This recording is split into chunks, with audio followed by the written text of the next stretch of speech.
सोनम वांगचुक को आमरण अनशन नहीं करना चाहिए, क्योंकि जीडी अग्रवाल हमारे सामने बहुत बड़ा एक जीता जागता उदाहरण है। 111 दिन तक वो बैठे रहे कि वर्षों तक वन में घूम घूम बाधा विघ्नों को चूम चूम, सह धूप घाम पानी पत्थर पांडव आए कुछ और निखर, सौभाग्य न सब दिन सोता है, देखें आगे क्या होता है। तो चेंज आएगा। अगर आप पेपर लीक से डॉक्टर बनाओगे जिनको आता जाता खक नहीं है तो लोगों को मारेंगे ना। ये सलीम जो अभी गया ये कह रहा है कि मैं अपनी ज़िंदगी में मैंने कभी कोई प्रोटेस्ट ज्वाइन नहीं किया, लेकिन सोनम वांगचुक और कॉकरोच जनता पार्टी का जो पूरा मूवमेंट था उसको देखने के बाद मुझे लगा कि मुझे इस मूवमेंट में जाना चाहिए। कि सुना है कि बेहद सुनहरी है दिल्ली, समुंदर सी खामोश गहरी है दिल्ली, लेकिन हजारों नौजवानों की सदा न सुन पाई, तो लगता है गूंगी है बहरी है दिल्ली।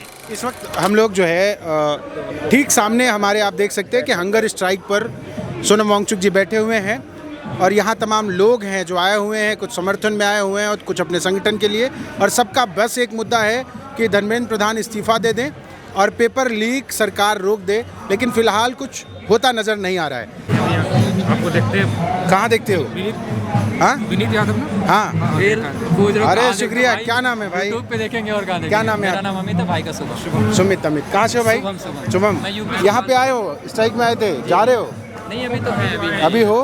क्या करते हो आप लोग? मैं टीचर हूँ, भाई भी स्टूडेंट, हम लोग मास्टर्स वगैरह कर लिए हैं। तो आप अभी टीचर हो? जी। कहाँ टीचर? CBSE बोर्ड स्कूल में 12th तक PGT टीचर और इंग्लिश। आप क्या करते हो भाई? मैं तो अभी DU में मास्टर्स कर रहा हूँ। मास्टर्स कर रहे हो, तो क्या लग रहा है ये हंगर स्ट्राइक से कुछ फर्क पड़ने वाला है? जी बिल्कुल पढ़ने वाला, और पढ़ रहा है, बस दिख नहीं रहा। बस वो होता नहीं कि वो धीरे धीरे बॉईल कर रहा है, लेकिन इकट्ठे बहेगा दूध की तरह। बहेगा तो बस ऐसा ही है। बहेगा मतलब ये नहीं कि बिखर जाएगा। हाँ। मतलब गवर्नमेंट के अंदर उबल रही है ये चीज़। हाँ। और अभी गवर्नमेंट बस दिखा नहीं रही है, लेकिन 2-3 दिन वेट कीजिए, फिर गवर्नमेंट की तरफ से कुछ ना कुछ रिस्पॉन्स आएगा। मेरा थोड़ा डिफरेंट है, मैं नहीं मान रहा कुछ चेंज दिखेगा अभी। हाँ। मैं तो थोड़ा अलग सोचता हूँ। मैं सोचता हूँ कि तोड़ देना चाहिए उनको हंगर स्ट्राइक, क्योंकि कोई चेंज नहीं है। आप बताइए कि क्या चेंज आएगा? चेंज क्या आएगा? इतने सारे किसान शहीद हो गए, क्या चेंज आया? आप बताओ क्या चेंज आएगा? आपको क्या लगता है क्या चेंज आएगा? आप चेंज नहीं आएगा तो लड़ना छोड़ देना है? नहीं, ये नहीं बोल रहा मैं लड़ना छोड़ देना है। मैं उनके लिए बोल रहा हूँ कि वो कर रहे हैं, किसी को कोई फर्क नहीं पड़ने वाला। अभी एक यूट्यूबर आए थे, वो राजीव तलवार, वो बोल रहे थे कि ये देश मुर्दों के देश हो चुकी है। हाँ। और मैं भी ऐसा ही मानता हूँ। देखिए, जिस देश में स्विंग वोटर ही 10% के आसपास हो, हाँ। उस देश में आप क्या उम्मीद करते हैं? अब प्रकाश आपको लगता है क्या इनके मर जाने से बीजेपी को छोड़ देगा? क्या यादव सपा को छोड़ देगा? क्या और भी जो कास्ट के लोग हैं, जो अपनी पॉलिटिकल पार्टी जाति के हिसाब से किसी के खिलाफ अस वर्सेस देम वाले लोग हैं, जो किसी के खिलाफ वोट करते हैं, वो क्या इनके मरने से किसी और को वोट कर देंगे? आपको लगता है? कौन है लोग जो मजाक उड़ा रहे हैं? इनकी जो मजाक उड़ाई जा रही है यूट्यूब पर, ट्विटर पर, इंस्टाग्राम पर, कौन लोग मजाक उड़ा रहे हैं? क्यों उड़ा रहे हैं? उनके घर में नीट की तैयारी करने वाले लोग नहीं, बिल्कुल है, लेकिन मुझे नहीं लगता कि चेंज आए, क्योंकि लोगों में ना लोग कम्युनिटी से ऊपर उठ नहीं पा रहे हैं। वो कास्ट वाली जो आइडेंटिटी है उनकी, उससे सिटीजन नहीं बन पा रहे हैं। और बेसिकली आप कह रहे हो इसका कुछ फर्क नहीं पड़ने वाला? मुझे ऐसा लगता है कोशिश कर रहे हैं, कोशिश करना ही चाहिए। लोगों ने कोशिश किया तभी चेंज आया। इन दी एंड जो कोशिश करता है तभी चेंज आती है, सोचना पड़ता है उसके लिए। लेकिन मुझे नहीं लगता है कि बहुत ज़्यादा फर्क पड़ेगा। जैसे इंडियन सिटीजन हो गए। कितने दिन से आ रहे हो प्रोटेस्ट? मैं तो लगभग डेली आ जाता हूँ, मास्टर्स कर रहा हूँ। हाँ। ये बात इनकी सही है। मतलब आपको क्या लगता है? मुझे लगता है बिल्कुल फर्क पड़ेगा। देखिए, महाभारत का एक बहुत अच्छा श्लोक है कि वर्षों तक वन में घूम घूम बाधा विघ्नों को चूम चूम, सह धूप घाम पानी पत्थर पांडव आए कुछ और निखर, सौभाग्य न सब दिन सोता है, देखें आगे क्या होता है। तो चेंज आएगा। और तेरे सीने न सही मेरे सीने सही, कहीं से भी आग जलनी चाहिए। तो बात इतनी सी है। और आप देखना, एक इंसान काफ़ी है सरकार को हिलाने के लिए, और सरकार हिली हुई है।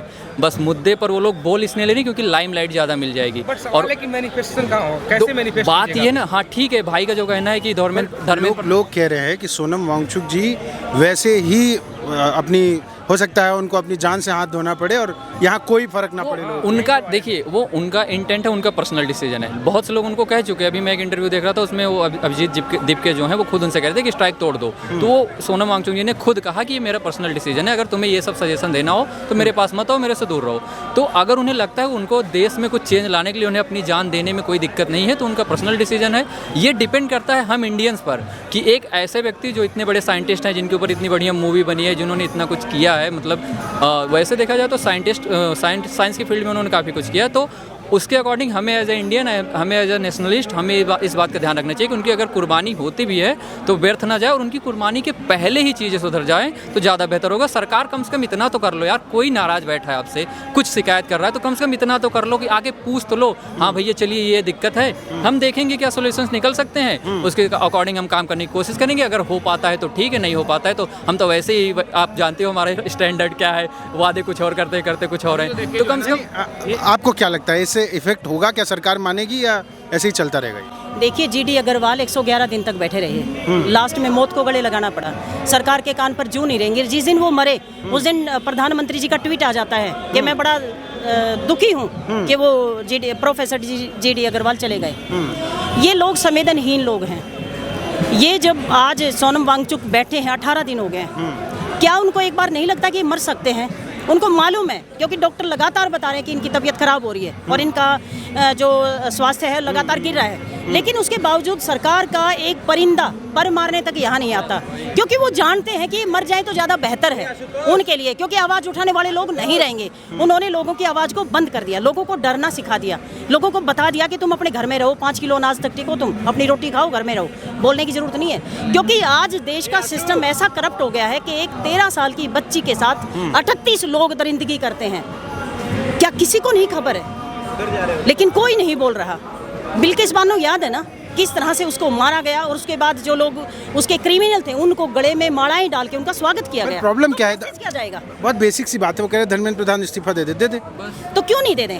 क्यों नहीं दे देना चाहिए? अच्छा, आप पेपर लीक नहीं हुआ। आप कहाँ से आए हो? मैं सरवखाप महिला महापंचायत की राष्ट्रीय अध्यक्ष हूँ। अच्छा, डॉक्टर संतोष दहिया। आपका सामाजिक संगठन है या पॉलिटिकल? नहीं, सामाजिक हम तो। ठीक है। तो ये यहाँ और प्रोफेसर भी हूँ। हाँ, अच्छा, आप प्रोफेसर है कहाँ पे?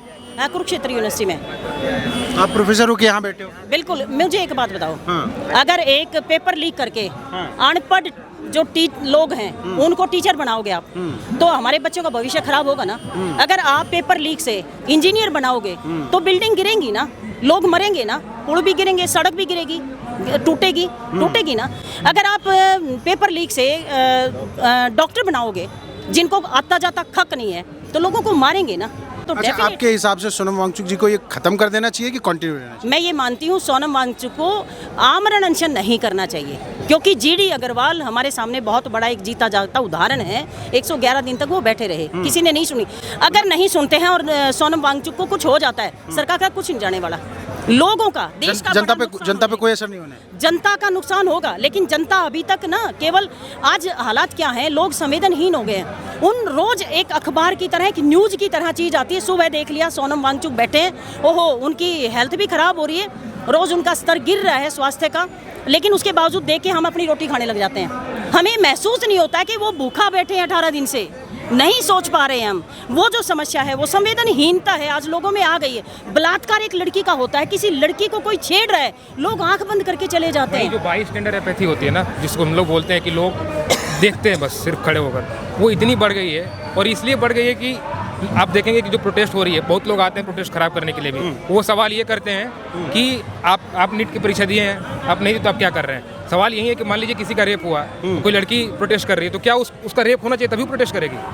सवाल यही लोगों में जो भी प्रोटेस्ट करता, जो भी एक सोचता भी, एक आइडिया भी लाता है एक प्रोटेस्ट, लोग इंतजार करें कि हम पे बात आए तो प्रोटेस्ट करें। लोग बारी सबकी आएगी, लोग अभी इंतजार में हैं कि हमारी बारी कब आएगी, और ये सोच के बैठे हैं कि हमारी बारी नहीं आएगी। क्या कह रहे हो? मरेंगे वो सब जो चुप है, जो खामोश है। पर पहले तो सोनम वांगचुक जी के बारे में लोग ऐसा कह रहे हैं कि उनका स्वास्थ्य लगातार बिगड़ रहा है, उनके साथ कुछ भी हो सकता है। कुछ भी हो सकता है। फिर जनता पे फर्क पड़ेगा? फर्क तो अभी भी पड़ रहा है, सरकार पे फर्क नहीं पड़ रहा है। जनता यहाँ पे जो आती रही है, जो भी आ रहे हैं सोनम वांगचुक जी के पास आ रहे हैं, सोनम वांगचुक जी के हालात देख रहे हैं, तरस खा रहे हैं। कुछ लोग हंगर स्ट्राइक कर रहे हैं, बहुत से लोग आज हंगर स्ट्राइक पे बैठे हुए हैं, लेकिन सरकार ये चीज़ नहीं देख रही। हमें सरकार को दिखाना है, मगर सरकार क्यों नहीं देख रही है?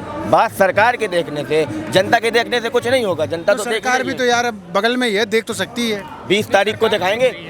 सरकार देख रही है, आंखों से उनकी पूरी दिख रही है, बस वो देखना ही नहीं चाहते। वो चाहते हैं कैसा होता रहे, ये डेलिबरेट डिसीजन है, क्या नहीं आना। आपको क्या लगता है? 20 तारीख को दिखाएंगे उनको। इस जो जमी पे खड़े हैं ये दिल्ली है। तो एक किसी शायर ने कहा था कि सुना है कि बेहद सुनहरी है दिल्ली, समुंदर सी खामोश गहरी है दिल्ली, लेकिन हजारों नौजवानों की सदा न सुन पाई, तो लगता है गूंगी है बहरी है दिल्ली। क्या लगता है सच में दिल्ली गूंगी बहरी हो गई है? दिल्ली गूंगी बहरी न होती तो 19 दिन से भूख हड़तालों पर 25 दिन से लगातार धरने में बैठे नौजवान हमारे साथी। अगर सरकारों के कानों में जू तक रेंगता तो कुछ ना कुछ उसका हल निकल आता, लेकिन सरकार से उस चीज़ से कोई मतलब नहीं है। इस देश का छात्र नौजवान कहाँ जा रहा है, उसका अस्तित्व, उसका हाशिए पे कहाँ जा रहा है, इस सरकार को कुछ लेना देना नहीं। तुम कितने दिन से आ रहे हो यहाँ? हम तो लगातार आ रहे हैं। और हमारी पूरी पार्टी, हमारे पूरे संगठन का, समाजवादी पार्टी का पूरा समर्थन है सोनम वांगचुक नेता जी हो के आप? खिलाफ। समाजवादी पार्टी के जी, नेता हो? युवजन सभा के प्रदेश प्रवक्ता हैं। तो आपकी पार्टी सपोर्ट कर रही है आप? हमारे पार्टी के माननीय प्रदेश अध्यक्ष अरविंद गिरी जी कुछ ही क्षणों में आएंगे अभी। सोनम वांगचुक जी के साथ पार्टी का डेलीगेशन भी आ रहा है, उनको लगातार समर्थन देंगे और 20 तारीख को पैदल मार्च सदन तक करने का मतलब काम समाजवादी पार्टी अब सोनम वांगचुक के समर्थन में जंतर मंतर आ चुकी है। पूरी तरीके से आ चुकी है और उस दिन हजारों की हजारों संख्या में पैदल मार्च में नौजवान साथी सब रहेंगे, समाजवादी पार्टी के। सभी नौजवान साथी। अच्छा, और अगर मान लो नहीं सुनती है सरकार, क्या करोगे? सरकार नहीं सुनती है तो उसका हल निकलेगा। क्या हल निकलेगा? अब सोनम वांगचुक की मौत? मौत थोड़ी नहीं हल है। हाँ बताओ। सरकार नहीं सुनेगी, कब तक नहीं सुनेगी आप ये बताओ। हर चीज़ की एक लिमिट है। ये आज यहाँ पे लोग इकट्ठा हो रखे हैं, लिमिट क्रॉस होने के बाद ही हो है। हर साल करप्शन हो रहा है, आप भी अपनी डेली लाइफ में करप्शन फेस कर रहे होगे, ठीक है, और हर साल पेपर लीक भी हो रहे हैं। लेकिन इस साल किसी बंदे ने कोई कदम उठाया कि नहीं, इसके खिलाफ आवाज उठाते हैं, अति हो गई है। तो अति का एक्शन का रिएक्शन यही होता है मेरे भाई, कि जब अति हो जाती है ना, सर के ऊपर से पानी जाता है, तो लोग फिर उतरते हैं अपने हक की आवाज के लिए। उतर गए, कुछ असर पड़ा? तो धीरे धीरे पड़ेगा। अब आप एक बात बताओ, बीजेपी को सत्ता में कितने साल हो गए? 12-13 हो गए। 12-13 साल से कोई सरकार सिस्टम में बैठी हुई है, करप्शन डेली हो रहा है, ठीक है, मतलब करप्शन दबा के हो रहा है। तो सत्ता में जो बैठे हुए हैं वे तो उनको कोई असर नहीं पड़ रहा, कोई ये आवाज भी नहीं उठा रहे, क्योंकि जनता का ध्यान कहीं और केंद्रित कर रखा है। जो मेन स्ट्रीम मीडिया है ना, मेन स्ट्रीम जो न्यूज चैनल है, उन पे तो ये चीजें नहीं आ रही। बेसिकली प्रोटेस्ट का असर क्या होगा, मैं पूछ रहा हूँ। प्रोटेस्ट का असर आप बोल रहे हो सब भटके हुए हैं, बेसिकली कोई साथ नहीं दे रहा है। हाँ। सत्ता में बैठे लोग भी निरंकुश हैं। बिल्कुल। अभी क्या करना है फिर? अभी ये बड़ा होगा आंदोलन और ज्यादा। और कितना बड़ा होगा? इससे ये तो कुछ भी नहीं है मेरे भाई। आप देख रहे हो इंस्टाग्राम पे इनके शायद 20-22 फॉलोवर हो गए, 20-22 मिलियन, ठीक है। तो ये कितनी भीड़ है, कुछ नहीं। अभी तो मेरे भाई पर एक एक बंदे का ना बहुत बड़ा बड़ा इम्पैक्ट है यहाँ, एक एक बंदा जो जुड़ता रहा है। मैंने आज तक जीवन में कोई प्रोटेस्ट ज्वाइन नहीं करा था, ना मेरे घर वाले करने देते। क्या करते हो? मैं अभी तो अनएम्प्लॉयड हूँ। कहाँ से आए हो? मैं नरेला से, दिल्ली हरियाणा बॉर्डर। हाँ जी। और पहला प्रोटेस्ट है तुम्हारा? पहला प्रोटेस्ट है, वो भी घर वालों को पता नहीं है। मेरा यहाँ पे सफदरजंग हॉस्पिटल में अपॉइंटमेंट था डॉक्टर के पास, तो मैं उस बहाने यहाँ से घर जाने से पहले यहाँ आ गया हूँ। मतलब डॉक्टर को दिखा के आ रहे हो? हाँ, मेरा देखो ये रिमूव करे मुझसे अभी आज ही, तो उस बहाने में आ गया हूँ। मेरे को कल रात को ही मैंने सोच लिया था कि मेरे को ये ज्वाइन करना है, ठीक है। क्या नाम है? मेरा रहीम। रहीम। इससे पहले कभी प्रोटेस्ट में नहीं? कभी नहीं, कभी सोचा भी नहीं है, कभी सोचा भी नहीं है। और इसमें भी नहीं सोचा था। पर एक पूरी रात दिमाग में बात घूमती रही कि वो बंदे कौन है जो अनशन पे बैठे हुए हैं यार, किसके लिए बैठे हुए हैं, क्यों कर रहे हैं इतना कुछ, उस बंदे को क्या जरूरत है यार इतने दिन भूखे रहने की। तो ये चीज़ मजबूर कर रही है हमें यहाँ आने पे यार, ठीक है। ये आपकी उम्र के तमाम लोगों को असर कर रहा है ये? बहुत ज़्यादा इम्पैक्ट पड़ रहा है, ठीक है। बट एक कुछ चीज़ों की ना दिमाग में कट्टरता ऐसी बनी हुई है कि कुछ लोग चाह के भी यहाँ आ नहीं पा रहे। जैसे ये इतना ज़्यादा मैं डीपली डिस्क्लोज नहीं करूँगा, ठीक है, चीज़ों को बहुत फिर सोशल मीडिया पे मेरी वीडियो जात धर्म में बांट के करके। हाँ, तो बट ऐसे बहुत से लोग हैं जो आना चाहते हैं बट किसी एक पॉइंट की वजह से रुके पड़े हैं, उस कट्टरता की वजह से। ठीक है, अभी मैं प्रॉपर जो है वो एंटर भी नहीं कर पाया हूँ यहाँ, और जो मुझे एक चीज़ देखने को मिल रही है कि ज़्यादातर जो जेंजी वाला प्रोटेस्ट का मामला था 27 दिन पहले जो शुरू हुआ, वो पूरी की पूरी ऑडियंस कह लीजिए या पब्लिक अभी सोनम वांगचुक के सपोर्ट में पूरी तरीके से उतर चुकी है। ये सलीम जो अभी गया, ये कह रहा है कि मैं अपनी ज़िंदगी में मैंने कभी कोई प्रोटेस्ट ज्वाइन नहीं किया, लेकिन सोनम वांगचुक और कॉकरोच जनता पार्टी का जो पूरा मूवमेंट था, उसको देखने के बाद मुझे लगा कि मुझे इस मूवमेंट में जाना चाहिए और ये हॉस्पिटल से डॉक्टर का अपॉइंटमेंट छोड़ के यहाँ प्रोटेस्ट ज्वाइन करने पहुँचा है।